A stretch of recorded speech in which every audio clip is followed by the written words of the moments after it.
Faith with Heather Murdock.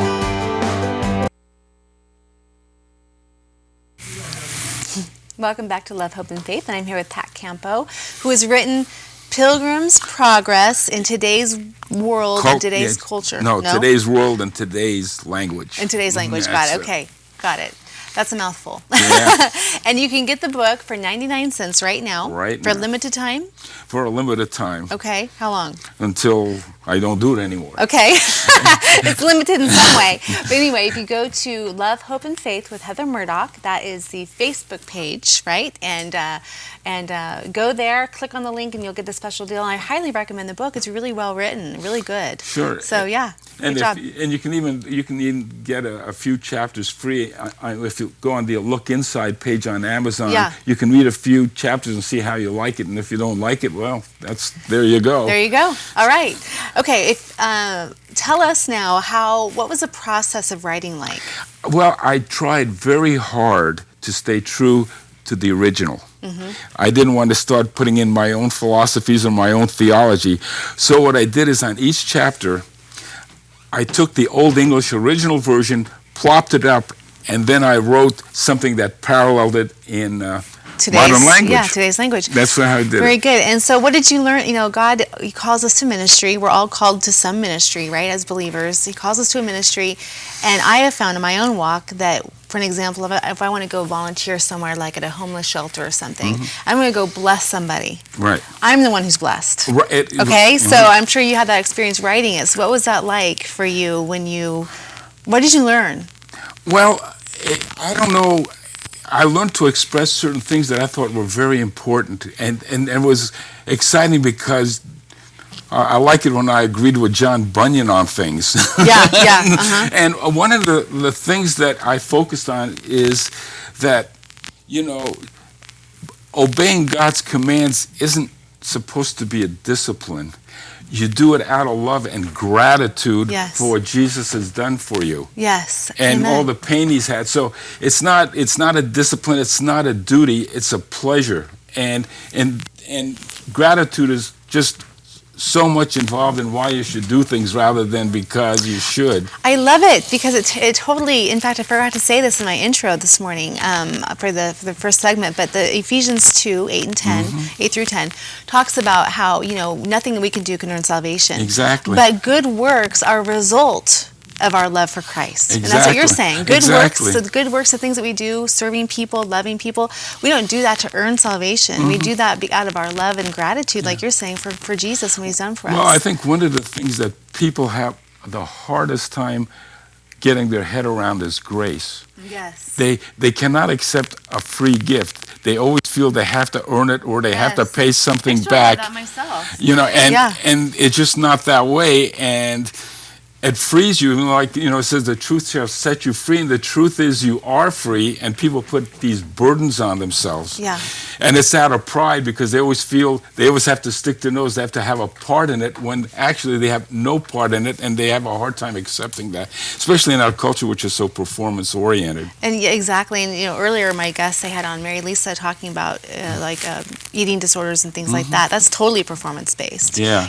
Because you feel like you have to be perfect enough to be loved. Yeah. And so many people, maybe they don't have an eating disorder, but I see across the board people that struggle with that, like you're saying, struggle with performing for love. See, I don't have I'm a relatively lazy person, so I'm not very performance-oriented. So, well, I guess you're blessed. You're blessed. So you learned through this process that, so you were sharing with us that you learned that for one thing, that you were in alignment with John Bunyan's theologies. And there's another part, and it actually ties into the book in a way, because we always like to plan things. And last year, I learned something from the great prophet Vin Scully, the Dodger announcer. And it stuck with me. And when he said it and it stuck with me, I said, gee, it'd be really great if somewhere along the line I did something that stuck with people like what he said stuck with me. And he was being interviewed. He had just got renewed for another year as a Dodger announcer, and he's 85 years old. Wow. And the interviewer said, well, how many more years do you plan to announce? And Vin Scully's comment was, if you want to make God smile, tell them your plans. That's right. I can agree with that. You know? Yeah, exactly. So you have to take everything one step at a time, and you don't know.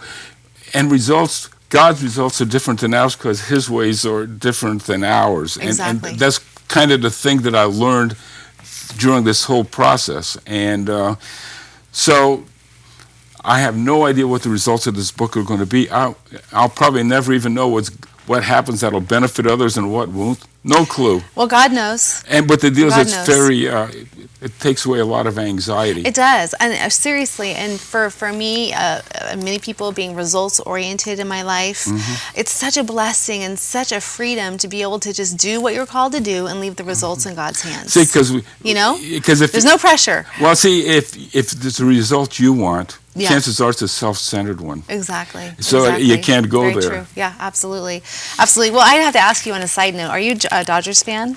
I've hated this. You better not be a Dodgers fan because I can't have you on my show. Look, I came from Belgium on the pickleball. It was the Ile-de-France, but nevertheless, I was a baseball fan. Within 6 months, I was a Dodger hater.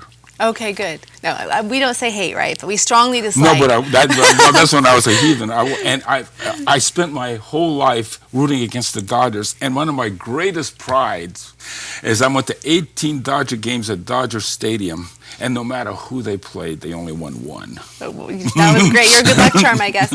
Are you a Yankees? I was. Yeah. Now I'm a Padres because we live in San Diego, but I was Yeah. a big Yankee fan. Yeah.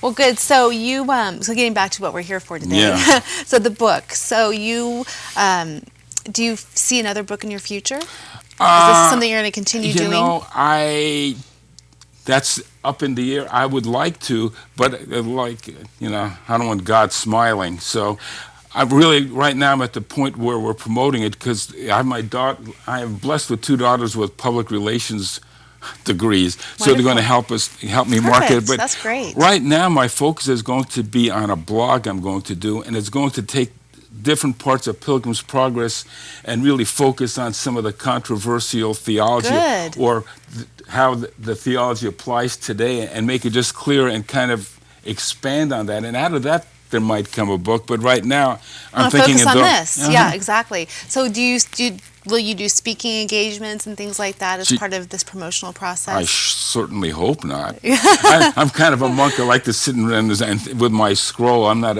a great public speaker. You know. Well, I think you've done great so far. Well, yeah. Yeah, so good. So you're going to focus on this book, write a blog, or start a blog that will just kind of unpack it. Exactly. Right, and go more in depth. Unzip it as they. Unzip it. Yeah, good. And when do you foresee that happening? Oh, are they working on it now? Are we going to make God smile some more? Well, there's certain things that I want to do. It's an important part. The next thing I have to do, I have to get my book into paperback form. And it's 145 pages, and it takes a while to get it edited and write and all that, but it's pretty soon I will be working on that blog, yes. So what do you have to say? We only have a couple minutes left, but what do you have to say to somebody that wants to write and they think, I could never do that, but they feel like they have that passion? Do you have any advice for writers, that are struggling with procrastination possibly, or things like that? I think the first thing you have to ask yourself, do you want to write, or do you just like the benefits of being a writer? Because real writers just write and they don't worry about it, but a lot of people, when they procrastinate, they like all the benefits of writing rather than the writing itself. So you really have to have a passion for the writing itself, and that's one of the things you really have to look at. I love that, because guess what? That all boils down to checking our motives. In life, we have to always be checking our motives. What is my motive? Is my motive for self, or is my motive for God? What are my motives? It's interesting because the one you say that, because one of the things you just brought that up in Pilgrims Progress is John Bunyan was very big against people who only wanted to come to God so they could avoid hell or what He could give them, rather than because they loved Him. Right. And that's one of the main themes in Pilgrims Progress on that. It's the same sort of area. Absolutely. And the nice thing is again, going back to God's grace, is that even when our motives are funky, even when they're not quite right, our heart's not right, He helps us make our heart right. It's a progress. It's a process. Well, see, that's just one of those things. Like I was reading, in Exodus, where they were building the tabernacle, and God gave certain people certain gifts. so they could build that tabernacle, like, they became master weavers or whatever. And God gives us these gifts, but then again, it depends whether we use them right, how much he'll make them prosper. He gives them to us, but we can use them for the wrong way. So he trusts us to do what he wants with the talents we have. And if he doesn't believe he can trust us with us, then he won't bless what we do with it if we use it the wrong way. Absolutely. Amen. So we always have to examine our hearts. I think that's scriptural. Yeah. Lamentations 3:40, right? Yeah. Examine my ways and test them, and let me return to the Lord, or let us return to the Lord. Yeah, absolutely. Always doing that. And that's why it's important to be in God's Word, getting back to what you said earlier, because that's a heart check. That's a heart check when we're in his word, and he's teaching us through that. See, that's one of the things when they say, like when the widow keeps on bugging the judge to give her freedom, we're supposed to pray persistently, but not for the same thing. We're supposed to pray persistently all the time about everything. About everything. It's not, we don't come to God and ask him, we're in an emergency mode now, we need this, and say, please help me do this, please help me do this. Yeah, exactly. I mean, and the rest of the time when everything is good, we ignore him. We're supposed to be praying to him all the time, even when things are good. It's a relationship thing. Pat, thank you so much for being on my show. Yeah, it is a relationship thing. On that note, that's great. And thanks for being on the show. You've been great today. Thank and I want to remind you to go to heathermurdock.com. Heathermurdock.com, that's my blog. And you can catch up on all the shows there, as well as what's happening in the ministry. And it's a great website, just full of resources. And hope to see you. I will see you next week. I have a great show planned. And I'm praying for you. And may God bless you. And have a wonderful week until next time.